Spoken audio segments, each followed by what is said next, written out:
जब हम रामचरितमानस की बातें करते हैं, राम कथा पर विचार करते हैं, तो हमारे हृदय में राम का स्वरूप आता है।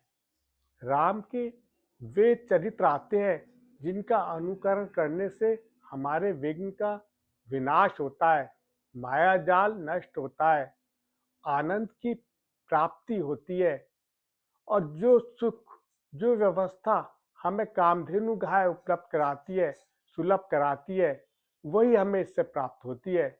हमारे हृदय में राम के प्रादुर्भाव का विचार आता है, उस समय का विचार आता है जो राम जन्म से पूर्व का था। यह वो समय था जब पृथ्वी पर राक्षसों का बोलबाला था, धर्म का नाश हो रहा था, अधर्म का डंका बज रहा था, धर्म के प्रति अनास्था का वातावरण था, पृथ्वी दुखी थी, हताश थी और वो राक्षसों के भय से छुटकारा पाने के लिए व्याकुल थी।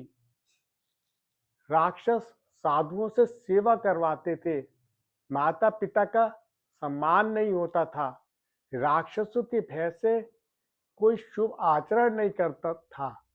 पृथ्वी अपने को मुक्त कराने के लिए देवताओं के पास जाती है। वह देवताओं के समक्ष रो रो के अपनी व्यथा सुनाती है, लेकिन वो देखती है कि देवता तो स्वयं ही राक्षसों के अत्याचारों से प्रताड़ित है और वे उसकी सहायता करने में असमर्थ हैं। फिर पृथ्वी, देवता, गंधर्व सब ब्रह्मा जी के पास जाते हैं। ब्रह्मा जी विष्णु भगवान की स्तुति में ही समस्या का समाधान तलाशते हैं। परिणाम सुखद होता है। भगवान राम का अवतार होता है। भगवान राम ये अवतार पृथ्वी का भार उतारने के लिए लेते हैं, धर्म की रक्षा के लिए लेते हैं, अधर्म का नाश करने के लिए लेते हैं, राक्षसों का संहार करने के लिए लेते हैं। ये अवतार राजा दशरथ के यहाँ होता है। भगवान राम ने ये अवतार, इस जो शरीर होता है वो स्वेच्छा से निर्मित होता है। माया और उसके गुण इसको प्रभावित नहीं कर सकते। ये इंद्रियों से परे होता है।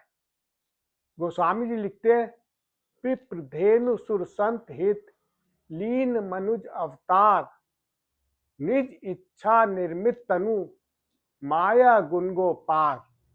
जब राम जन्म होता है तो सर्वत्र दिव्यता व्याप्त हो जाती है, संपूर्ण भूमंडल राममय हो गया, आनंद की तो पराकाष्ठा ही हो गई।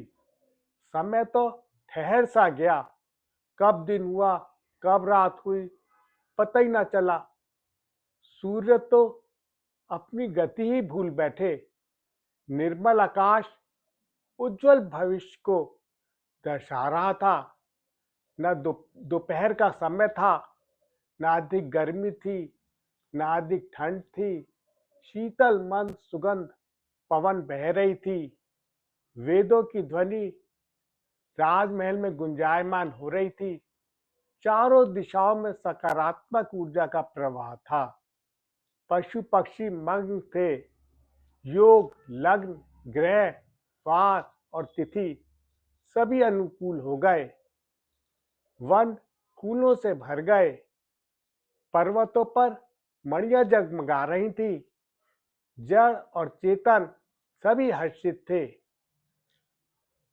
नदियां अमृत बहा रही थीं, हर श्वास में प्रेम की महक थी, प्रकृति तो अपने भाग्य पर इठला रही थी, उल्लास अपने चरम पर था, शुक्ल पक्ष था, अभिजीत मुहूर्त था, वातावरण में अगर धूप का धुआं अंधकार की छटा से बिखेर रहा था, संध्या का सा दृश्य उपस्थित हो गया था।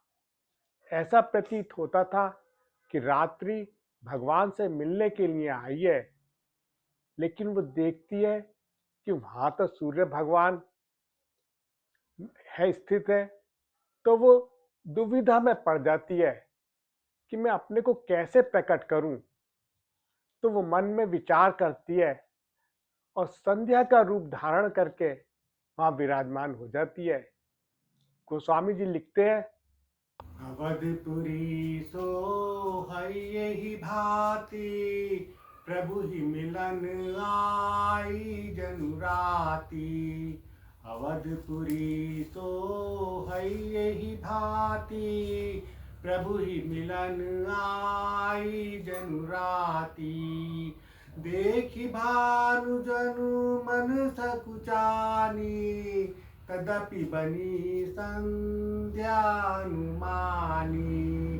देखी भानु जनु मन सकुचानी, तदपि बनी संध्या अनुमानी।